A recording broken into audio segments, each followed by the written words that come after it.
시간의 수레바퀴를 운행하시는 하나님 아버지, 주님의 오심을 기다리는 12월 첫 주일을 맞아 성전에 나와 함께 예배하고 찬양을 드릴 수 있게 하신 것을 감사합니다. 오직 회개하는 마음으로 주님 오심만 기다리며 존귀하심을 앙망하오니 홀로 영광 받으시옵소서.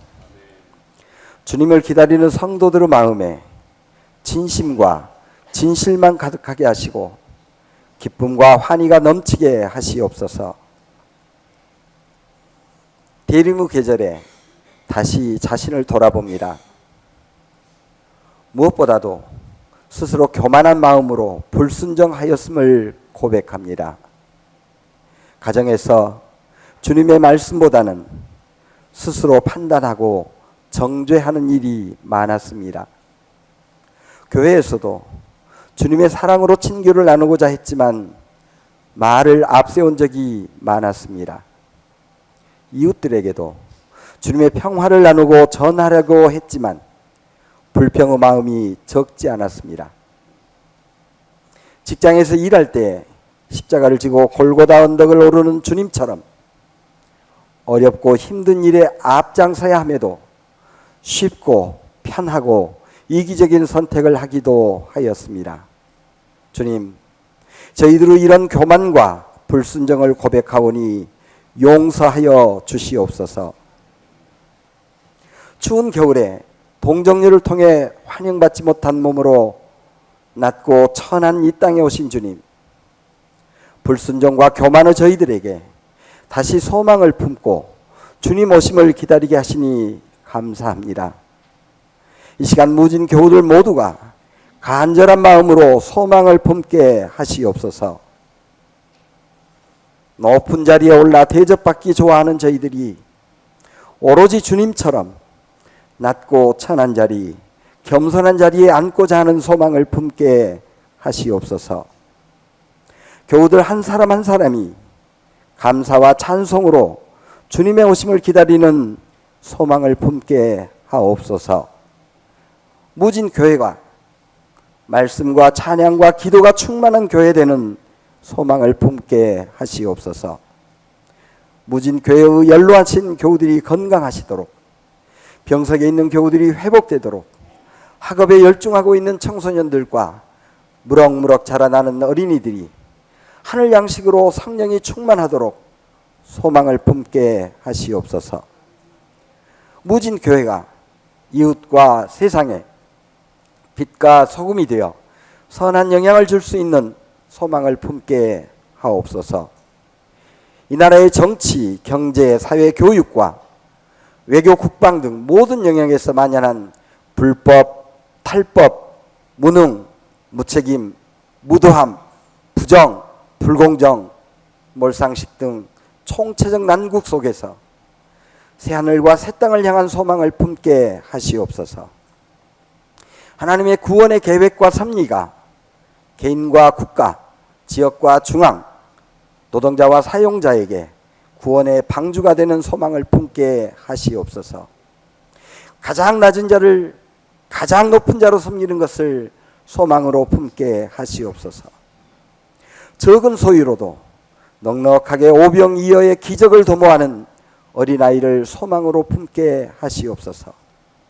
주님, 주님의 오심으로 이 모든 소망이 이루어질 것을 믿사오니 굳건한 믿음으로 대림의 시간들을 충실하게 보낼 수 있도록 인도하옵소서. 주님, 주님께서 친히 무진 교회의 영적 지도자로 세우신 장관철 목사에게 하늘의 영적 보화를 넘치게 채워주셔서 영성이 풍요한 목회를 할 수 있도록 능력과 지혜로 붙들어 주시옵소서. 말씀을 듣는 모든 교우들의 마음밭에 하나님의 말씀이 뿌리 내리도록 심령이 가난하게 하시옵소서. 율법학자들의 해박한 지식보다는 주님의 말씀에 아멘하며 순종하는 어부 베드로를 따르게 하시며 작고 적고 느리고 낮은 곳으로 향하는 주님의 발걸음만 경배하게 하시옵소서. 주님, 오늘의 예배를 위하여 준비한 성가대의 찬양을 칭찬해 주시고, 예배를 준비하는 교우들의 귀한 마음과 점심을 준비하는 물에 젖은 손길들도 축복하옵소서.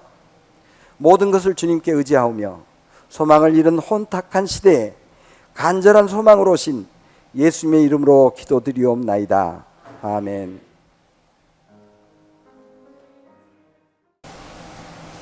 구약성경 980쪽 이사야 11장 1절부터 10절 말씀입니다. 교독합니다. 이새의 줄기에서 한 싹이 나며 그 뿌리에서 한 가지가 나서 결실할 것이요.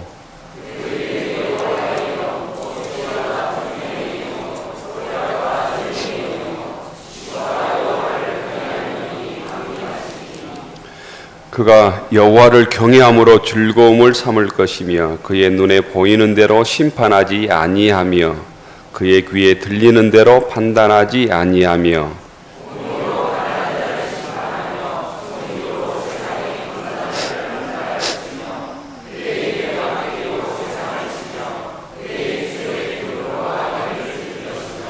공의로 그의 허리띠를 삼으며 성실로 그의 몸의 띠를 삼으리라.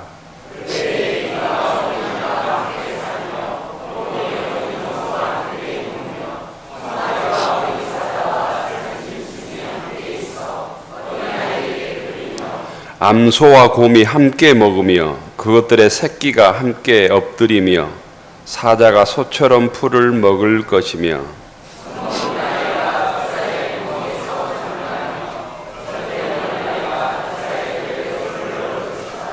내 거룩한 산 모든 곳에서 해됨도 없고 상함도 없을 것이니 이는 물이 바다를 덮음같이 여호와를 아는 지식이 세상에 충만할 것임이니라.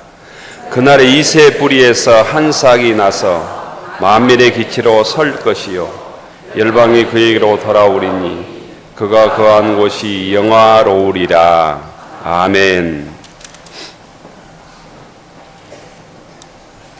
찬양해 주신 성가대 감사합니다.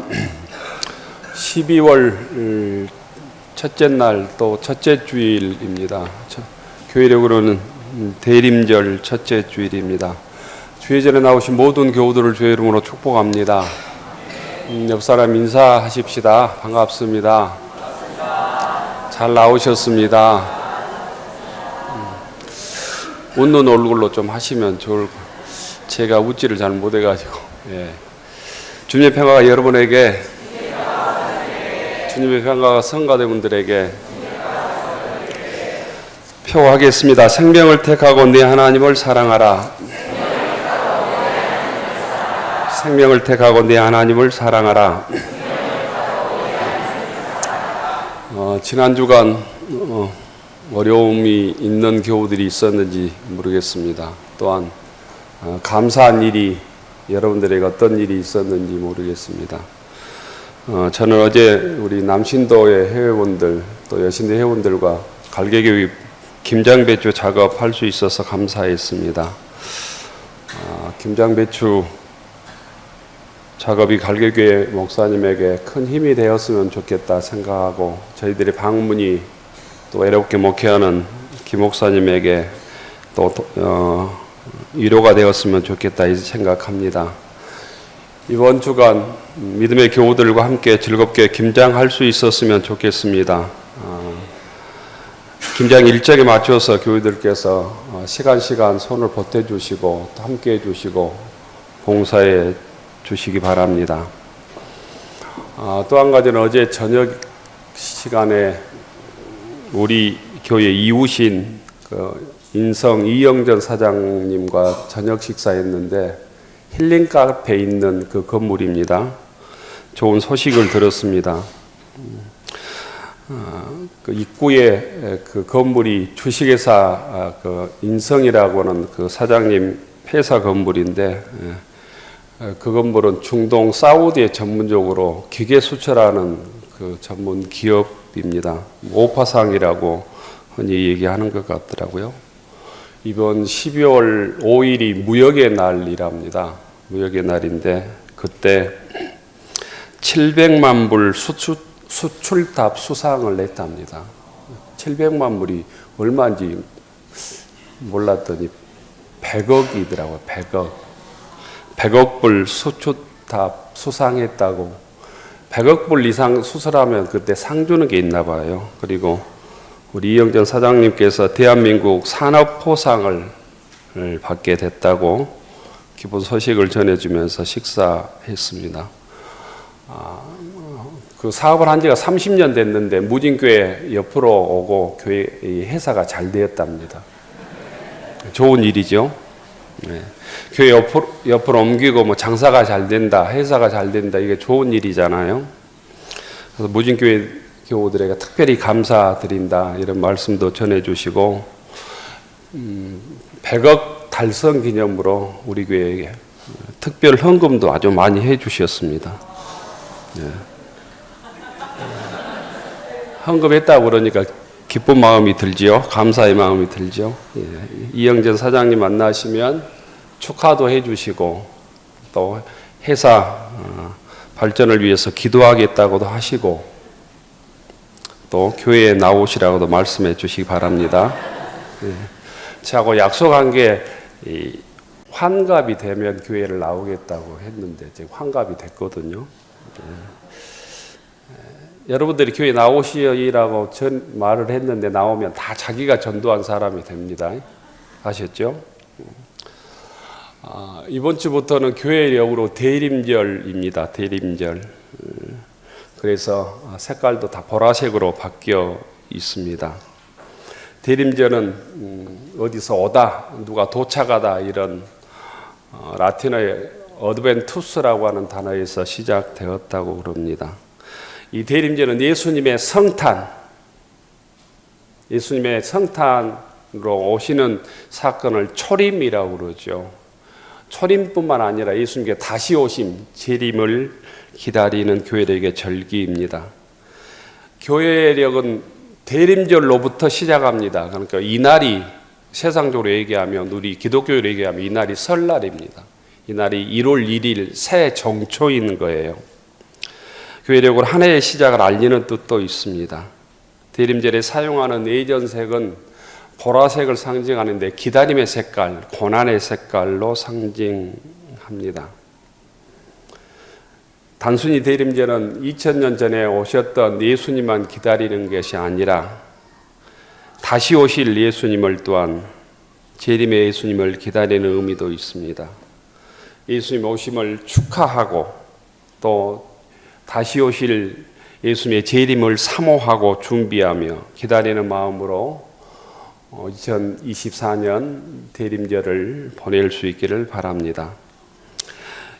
유대인들의 달력이 6월절을 기점으로 또 새해가 시작되거든요. 우리 교회력의 대림절도 마찬가지입니다. 그래서 대림절이 되면 메시아 예수님을 기다리는 상징으로 여러 가지 것들을 꾸며 놓는데 그 중에 하나가 대림환, 곧 대림환에 촛불을 켜는 일입니다. 우리 교회 강단 양쪽에도 설치를 해놨는데 촛불 4개를 켜는데 성탄절 전 4주간의 대림절이기 때문입니다. 보라색, 연보라, 분홍, 흰색 초입니다. 이 초의 색깔은 애연, 베들레헴, 목동, 천사를 가리킵니다. 인간의 진홍빛 같은 죄가 점차 희어져서 예수님께서 오심으로 그 죄가 용서받는다는 것을 상징적으로 담은 것입니다. 촛불이 점점 밝아질수록 메시아의 도래가 가까운 것입니다. 촛불을 밝힘으로 어두운 세상이 환해집니다. 2024년 올해도 하늘의 평화와 기쁨이 온 누리에 환히 밝힐 것을 기대하며 대림절 촛불을 밝히고 또 우리의 심령의 촛불도 밝히는 교우들 되기를 바랍니다. 우리의 구원자는 예수 그리스도시요. 우리의 구원자가 예수님입니다. 그 우리의 구원자라는 말을 우리 이스라엘 말로 소위 헬라어로는 그리스도라고 부릅니다. 그런데 히브리어 말로는 옛날 이스라엘 말로는 메시아라고 불렀습니다. 거의 구원자, 주라고 하는 뜻입니다. 예수님이 우리의 구원자이고 우리의 메시아입니다. 예수님께서 이 땅에 구원자로 메시아로 오신다고 하는 사실을 예언했던 선지자들이 꽤 있는데 그 중에 대표적인 선지자가 이사야 선지자입니다. 이사야 선지자. 이사야의 이름은 여호와는 구원이시다 이런 뜻을 가지고 있습니다. 여호와는 구원이시다. 이사야가 예언자로 활동하는 시대에 이스라엘 주변에 강력한 제국은 한 세 나라가 있었습니다. 우리나라에도 중국, 러시아, 일본, 미국 이런 강대국들이 존재하고 있듯이 이스라엘 주변의 강대국들은 이집트, 아시리아, 바벨론 이 세 나라였습니다. 그래서 남쪽에는 이집트, 북쪽은 아수르, 동쪽은 바벨론이 이렇게 위치해 있었고 이스라엘의 서쪽은 지중해였습니다. 크게 보면 이스라엘 민족은 이집트 문명과 메소포타미아 문명 사이에 끼어 있던 셈입니다. 이스라엘은 이런 열강의 틈바구니에서 늘 생존이 위태로웠습니다. 강대국이 들었을 때마다 위태로웠습니다. 이런 위치에 있는 나라는 뭘 잘해야 됩니까? 요즘 말로 얘기하면 외교를 잘해야 되는 거죠. 외교를 잘못하고 잘못된 판단으로 지금 전쟁하고 있는 나라가 우크라이나입니다. 대통령의 잘못된 판단으로 전쟁에서 나라를 찾지도 못하고 나라를 빼앗길 뿐만 아니라 그 나라의 가장 젊은이들이 죽어가고 있는 것 아닙니까? 이사야 선지자 시대에도 북이스라엘은 곧 주전 722년에 아수르에 망했습니다. 남한국도 풍전 등화 같은 상황 속에 처해 있었습니다. 이사야는 남한국 유다의 왕 요담과 아하스와 히스기야 왕 시대에 50년 동안 하나님의 말씀을 전하는 선지자였고 예언자였습니다. 오늘 이사야 11장은 하나님의 아들 메시아가 오셔서 이루가실 희망의 나라를 곧 꿈꾸고 있는 내용입니다. 예수님은 메시아는 이새 줄기에서 한 싹으로 나온다고 했습니다. 이새는 다윗 왕의 아버지입니다. 다윗 왕의 아버지. 다윗의 가문에서 곧 메시아가 올 것이다. 이렇게 예언하고 있는 얘기예요. 1절에는 이새의 줄기라고 했고 10절에서는 이새의 뿌리라고 했습니다. 이새의 줄기라는 말의 원뜻은 완전히 말라버린 나무에서 밑둥에서 다시 싹이 나와서 우리나라를 구원할 것이다. 이 나라를 세상을 구원할 것이다 라는 거예요. 생명의 싹이 틀 가망성이 보이지 않는 말라버린 죽은 나무 같은 나무 줄기에서 한 싹이 나서 전 인류를 구원하고 이스라엘 백성들을 구원하고 전 인류의 죄와 사망에서 백성들을 구원할 것이다 라고 예언하고 그분이 누구냐? 예수 그리스도라고 말씀하고 있습니다. 줄기에서 한 싹으로 뿌리에서 한 가지로 자라나서 결실한 그 한 아기의 탄생이 곧 인류 역사의 운명을 바꿔놓을 것이다 라고 예언하고 있는 것입니다.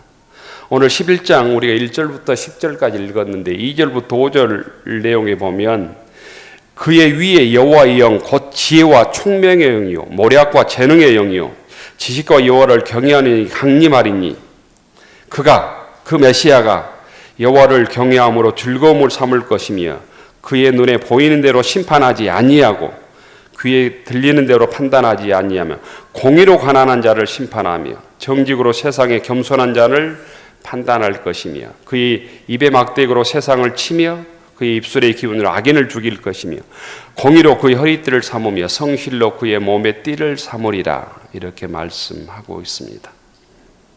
또 11장 6절부터 8절은 그 하나님의 아들 메시아가 이루가실 그 하나님의 나라 이 세상을 어린이의 그림처럼 아름답게 묘사하고 있지요.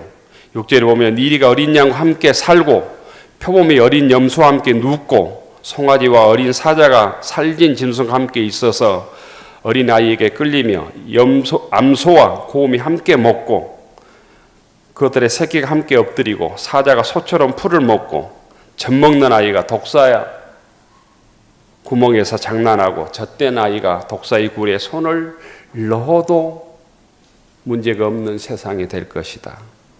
이렇게 얘기합니다. 맹수와 초식동물이 어울려 사는 세상, 어린아이가 독사의 손에 구멍을 넣어도 다치지 않는 세상, 일이나 표범이 사자나 곰이 어린 양의 여림소가 함께 먹고 마시는 세상, 곧 이 세상을 이사야는 메시아를 통해서 꿈꾸었다는 것입니다. 이런 세상이 이 땅에 가능하겠습니까? 죄와 악이 가득한 세상에서 영원한 통치자로 오실 예수님께서 오시면 그런 꿈이 이 땅에 이루어지겠습니까? 예수님은 이미 2000년 전에 이 땅에 오셨지만 이런 꿈이 어떤 곳에서 이루어지고 있습니까?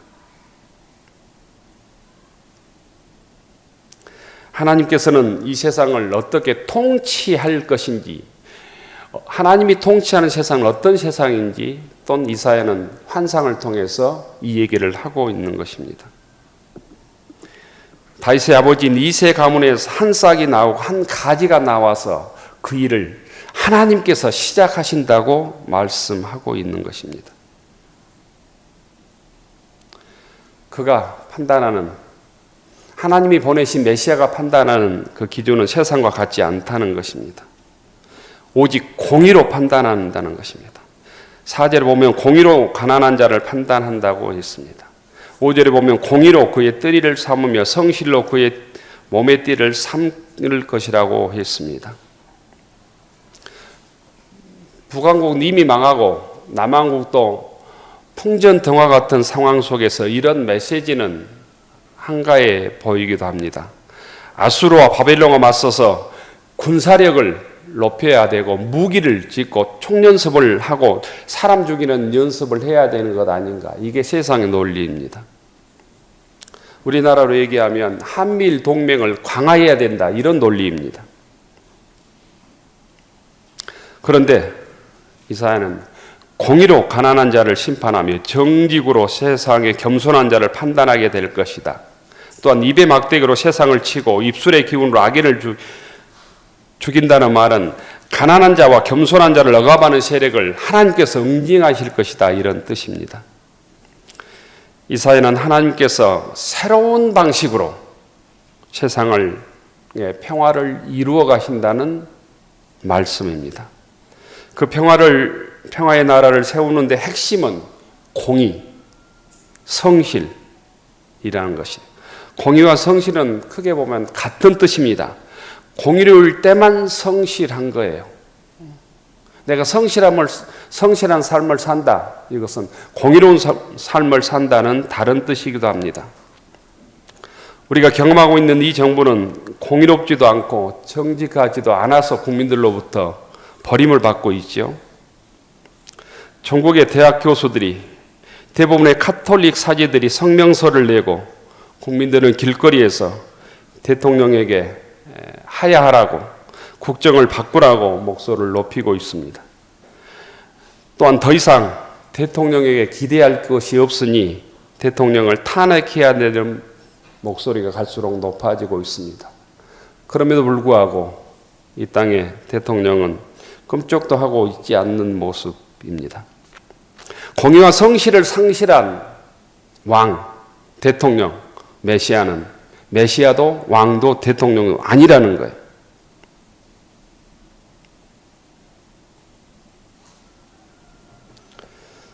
하나님의 공의로심이 필요한 사람은 이 땅에서 약자들입니다. 부자는 스스로 자기를 지킬 수 있지만 가난한 자는 자기를 지킬 수 없기 때문입니다. 법 정신의, 성경 법 정신의 핵심도 가난한 자를 지키기 위함입니다. 가난한 자를 위한 정의로움입니다. 이 땅의 법도 약자를 위한 법들이 정신이 원정신일 뿐 아니라 성경의 율법의 정신도 약자와 가난한 자를 위한 법입니다. 자본주의 사회에서 오늘날 많은 이들이 정의와 공정을 능력주의 관점으로 받아들입니다. 특별히 요즘 젊은이들이 그렇다고 그렇습니다. 능력주의 관점으로. 그 사람이 얼마나 진실한지, 그 사람의 처한 상황이 얼마나 어려운지는 제쳐두고 그 사람의 능력만을 기준으로 삼고 있는 것입니다. 장애인이든 비장애인이든 곧 특별하게 예우해서는 안 된다는 논리입니다. 똑같은 조건에서 경쟁해야 된다는 거예요. 대기업과 중소기업을 똑같은 조건에서 경쟁하게 하는 것이 정의이겠습니까? 장애인과 비장애인을 똑같은 조건에서 경쟁하게 하는 것이 정의겠습니까? 도시와 농촌을 똑같은 조건에서 경쟁하게 하는 것이 정의입니까? 어린아이와 어른을 똑같은 조건에서 경쟁하게 하는 것이 정의입니까? 성경은 절대로 그것을 정의라고 말하지 않고 그것은 불이라는 거예요. 약자를 우선하는 것, 약자를 보호하는 것이 정의라는 거예요. 쓰러진 자를, 못 먹는 자를, 굶주린 자를, 핍박받는 자를 도와주는 게 정의라고 성경은 얘기하고 있습니다. 하나님께서 가난하고 겸손한 자를 정의로움으로 판단하시고 심판하신다는 말은 지금 강대국인 아수르가 바벨론이 얼마나 난폭하게 약소 민족을 핍박한지를 말해주는 것입니다. 그들 제국은 자기들 중심으로 세상을 지배합니다. 여러 가지 핑계를 대면서 주변의 작은 나라를 채찍과 당근으로 다스리고 있습니다. 채찍과 당근을 사용하여 강대국은 자기들의 이득을 챙깁니다. 이 세상의 가장 강대국이라고 하는 미국이 요즘의 모습이 그렇죠. 높은 관세를 통해서 윽박을 질러서 자기 국민들, 자기 자국 우선주의를 내세우고 있지 않습니까? 자기 나라 건설 현장에 작은 나라들의 젊은이들을 끌어다가 노동력을 착취하고 조공을 바치게 하고 자기들의 말을 강제로 쓰게 하고 이게 그때 시대의 강대국들이 해왔던 수법입니다. 오늘날도 똑같습니다. 북이스라엘은 이런 아수르에 결사항전하다가 722년에 주전 722년에 멸망했습니다. 남한국은 그 틈바구니에서 풍전등화 같은 상황을 맞고 있습니다. 이런 상황에서 예언자 이사야는 아수르를, 바벨론을, 이집트를 믿어서는 너희들의 구원자로 믿어서는 너희들도 망할 것이라는 거예요. 그들이 이스라엘 민족을 지켜주는 것이 아니고 오직 너희들을 지켜주는 분은 여호와 하나님이라는 거예요. 가난한 자와 겸손한 자를 아수르가 미국이 지켜주는 것이 아니라 일본이 우리의 생명이 아니라 하나님을 진실하게 믿고 하나님의 법도에 순종하는 일이 너희들이 그 강대국 틈바구니에서 산다고 외치고 있는 것입니다. 우리나라에 적용하면 미국이나 일본이 우리나라를 지켜주는 것이 아니라 또 북한은 뭐 중국이나 소련이 지켜주는 것이 아니라는 거예요.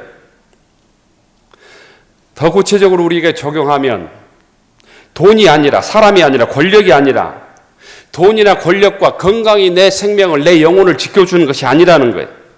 하나님만이 우리를 지키시고 우리의 삶의 주인이라고 하는 외침입니다. 이 사실을 믿음으로 받아들일 수 있기를 바랍니다. 이것을 믿는 자들이 기독교인입니다. 하나님을 통해서 자기 욕망을 채우고 미국을 하나님처럼 무지해서 기도하고 이건 기독교인이 아닌 거예요. 예언자 이사야가 선포한 내용을 이해하려면 이사야가 꿈꾼 세상을 우리가 먼저 알아야 합니다. 다른 사람들이 감히 생각지 못했던 세상을 이사야는 곧 환상을 통해서 꿈을 꾸고 있습니다. 이사야가 꿈꾸는 새로운 세상은 아수르 제국으로 인해서 서로 싸우는 파괴하는 세상이 아닙니다. 그런 현실 속에서 동화 같은 꿈을 꿉니다. 그게 6절부터 8절입니다. 이리가 어린 양이 함께 살고 표범과 어린 양이 함께 눕고 초식동물과 육식동물이 함께 세상을 사는 젖먹는 어린아이가 독사굴에 손을 넣어도 괜찮은, 젖된 아이가 독사의 굴에 손을 넣어도 곧 물지 않는 세상을 꿈꾸고 있습니다. 곧 이사야가 꿈꾸는 세상은 이 땅에서는 역사적으로 한 번도 이루어진 적이 없는 완벽한 평화가 실현된 세상입니다. 하나님의 평화, 주님의 평화가 완전하게 실현된 세상을 꿈꿉니다. 더는 잡혀먹거나 잡히지 않습니다. 아무도 옆 사람의 눈치를 보지 않습니다. 어떤 누구도 생존의 위기를 느끼지 않아도 됩니다. 어떤 누구도 차별받지 않습니다. 어떤 누구도 혐오하지 않습니다. 분노도 없고 두려움도 없고 잘난 척도 하지 않습니다. 인류 역사에서 한 번도 실현되지 못한 세상을 이사야는 꿈꾸고 있습니다. 우리가 살고 있는 세상은 이사야가 꿈꾸는 세상과는 정반대의 세상을 우리가 지금 살고 있습니다. 문명의 극치를 달리는 21세기 현대인들은 겉으로는 정말 세련되어 있지만 속으로는 적개심과 분노를 멈출 줄 모릅니다. 인간들은 지구에서 가장 높은 포식자로 완벽하게 세상을 지배합니다. 모든 동물과 식물을 인간 기술로 조작하기도 하고 이 지구의 모든 에너지를 무한대로 사용하기도 합니다. 전쟁 무기 산업도 끝이 없습니다. 가장 21세기에 문명의 이기를 이용하고 있는 사람들이 이 땅에 벌리는 일은 인간의 욕망을 위해서 이 지구의 자원을 무한정 쓸 뿐 아니라 또한 사람을 죽이는 전쟁을 끊임없이 벌립니다. 그 전쟁 무기를 만드는 데 혈안이 되어 있습니다. 이리 어린 양이 함께 살고 사자가 소처럼 풀을 먹는다는 이사야의 이 거룩한 상상력이 인류 역사에서 실현되지 못했다고 하는 사실은 또한 기독교인들은 더 큰 과제를 우리에게 줍니다. 문명 역사에서 이 이사야의 꿈이 이루어지지 않았다고 해서 오늘날 우리에게 그 꿈이 무의미한 것은 아니라는 거예요. 오히려 우리의 영혼을 깨어나게 하는 외침이라는 거예요. 하나님께서 원하는 세상, 기독교인들이 만들어가야 될 세상은 이사야가 꿈꾸었던 이사야 1장의 세상이라는 거예요. 사람으로 가능하지 않고 그런 평화를 하나님께서 이루신다는 희망을 품고 하나님의 그 꿈에 함께 참여하고 동참하는 믿음의 권속들이 되기를 바랍니다. 사람으로 가능하지 않는 그런 세상을 하나님께서 우리에게 약속해 주셨기 때문에 그 꿈이 우리에게 희망이 되는 것입니다. 이것은 일종의 불가능한 가능성입니다. 우리에게는 불가능하지만 하나님에게만 가능한 평화입니다. 그래서 하나님을 믿는 기독교인들은 하나님이 꿈꾸는 세상을 꿈꿔야 되는 거예요. 평화를 꿈꿔야 되는 거예요. 하나님께 다시는 이런 진정한 평화를 우리가 꿈꿔야 합니다. 하나님께서 통치하시는 하나님 나라를 꿈꾸는 기독교인이 되어야 된다는 것입니다. 이 대림절에 이사야 선지자가 꿈꾸었던 하나님의 나라, 이 평화의 나라를 저희들도 함께 꿈꾸는 교인들이 되기를 바랍니다. 이것이 어떻게 가능할까? 이런 일이 어떻게 이루어질까? 우리 생전에 이런 꿈의 100분의 1이라도 이루어질까? 우리의 생각, 우리의 판단으로는 불가능할 것입니다. 그런데 오늘 성경에서는 하나의 시사점을 우리에게 제공해 줍니다. 하나님의 그 꿈이 이루어지기 위해서는 이 세상에 물이 바다를 덮음같이 여호와를 아는 지식이 충만할 때 이루어진다는 거예요. 9절에 보면 물이 바다를 덮음같이 여호와를 아는 지식이 세상에 충만할 것임이니라. 이사야 선지자가 꿈꾸는 이 모든 일이 하나님을 아는 지식으로 충만할 때 곧 이루어진다는 거예요. 독일어 루터 성경은 여호와를 아는 지식을 인식이라고 번역을 했다고 주석학자가 써놨더라고요. 인식. 여호와를 바르게 인식할 때 그 어떤 해와 상함도 없는 평화의 나라를 이룰 수 있다는 것입니다. 하나님을 진정할 때, 하나님을 진정 믿을 때, 하나님에 대한 지식으로 내 삶이 충만할 때 주님께서 꿈꾸는 세상을 우리도 이루어갈 수 있다는 것입니다. 우리에게 구체적으로 적용을 해보면 우리가 진정 죽는다는 사실만 인정해도 부모가 죽고 자식이 죽고 상대방이 죽는 것이 아니라 내가 얼마 되지 않으면 죽는다는 사실만 바르게 인식해도 우리는 교만에서 해방될 수 있습니다. 내 삶이, 자연적 내 삶이 불과 얼마 남지 않았다. 10년, 20년, 길어야 30년 밖에 남지 않았다고 하는 사실을 하나님 앞에 진정하게 인정할 만 해도 우리는 하나님 앞에 교만하지 않을 수 있어요. 다른 사람을 없인 여기지 않을 수 있어요. 사용하지도 못할 물질을 더 쌓아오지 못해서 사람을 미워하고 아둥바둥하는 삶에서 해방되게 되어 있습니다. 내가 죽는다는 사실만 진실로 인정해도 내가 가지고 있는 것을 조금 베풀 수 있습니다. 남을 위해서 봉사할 수 있습니다. 헌신할 수 있습니다. 주님께서 세워주신 믿음의 공동체의 기쁨으로 봉사하고 한 주 한 주 예배 드리는 걸 감사하고 말씀을 통해서 은혜 받는 것을 귀하게 여기게 되어 있습니다. 내가 하나님 앞에서 주인이 아니라 피조물이라는 사실만 인정해도 우리는 이 땅에서 감사하며 살게 되어 있습니다. 우리 죽고 사는 것이 하나님 손에 달려 있습니다. 이것만 인식해도 내가 죽고 사는 것의 주인이 아니구나, 이 땅의 주인이 아니구나, 이 사실만 인정해도 이리가 어린 양과 함께 사는 세상을 위해서 조금씩이라도 그 일에 내가 힘을 보탤 수 있고 나아갈 수 있습니다. 중요한 것은 여호와를 아는 지식으로 내가 충만하냐라는 거예요. 세상을 아는 일, 세상에서 돈 버는 일, 세상에서 높아진 일에는 충만하지만 하나님을 아는 지식에는 내가 충만한가 점검해야 합니다. 이 시간 대림절을 맞이하면서 하나님 앞에 물어야 합니다. 무지한, 하나님에 대해서 무지하고는 하나님께서 꿈꾸는 세상을 이룰 수 없다는 거예요. 우리가 평화지향적인 삶으로 변하지 않는다면 우리는 하나님을 모르는 것입니다. 남을 학대하거나 차별하고 혐오하면 우리는 하나님을 모르는 거예요. 이웃을 사랑하지 않는다면 하나님을 모르는 거예요. 교회가 주님의 지체이며 주님의 몸이라는 사실을 인정하지 않는다면 하나님을 모르는 것이 하나님에 대해서 무지한 것입니다. 하나님을 아는 지식에 대해서 충만하지 못하는 거예요. 하나님에 관한 지식이 충만한 게 아니라 빈약하고 왜곡되어 있기 때문에 이 땅에 기독교인이 수없이 많지만 이 땅을 악마의 세상으로 만들고 있다는 것입니다.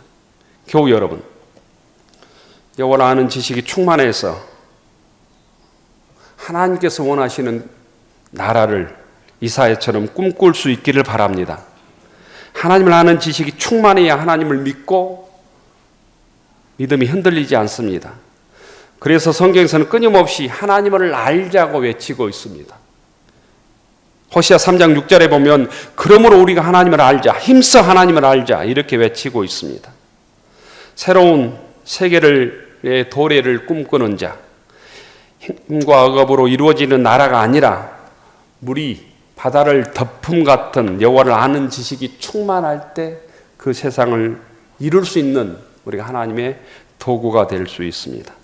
진정 여호와를 아는 지식으로 충만할 때 우리가 유혹 많고 시험 많은 세상에서 믿음을 지켜낼 수 있고 하나님의 자녀답게 살아갈 수 있으며 세상의 평화를 위해서 일하다가 흔들리지 않을 수 있습니다.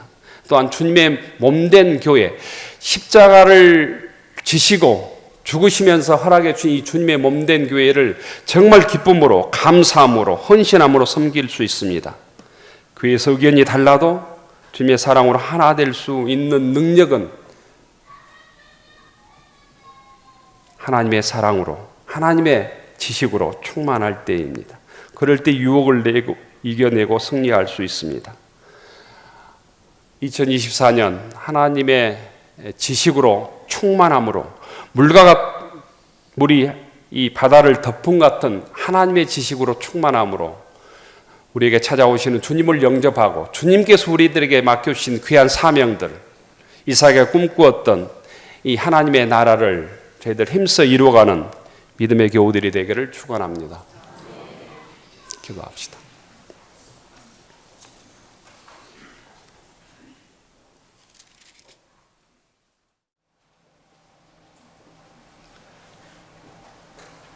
하늘 우러러 축원하옵나니 우리의 구원자이신 예수 그리스도의 은혜와 우리의 창조자이신 하나님의 끝없는 사랑하심과 우리의 보호자이신 보혜사 성령님과 감동, 감화, 교통, 이루하심이 우리의 구원자로 오시는 주님을 기다리는 대림절에 물이 바다를 덮음같이 여호와를 아는 지식으로 충만함으로 하나님의 공의와 평화가 이 땅에 이루어지기를 소망하며 하나님의 자녀로 주의 백성으로 무진교회 거룩한 성도로 쓰임받기로 다짐하는 무진교회 교우들 머리 위에 우리의 가정과 일터위 위에 우리의 자녀들 위에 이제로부터 영원까지 함께하여 주시기를 간절히 축원하옵나이다.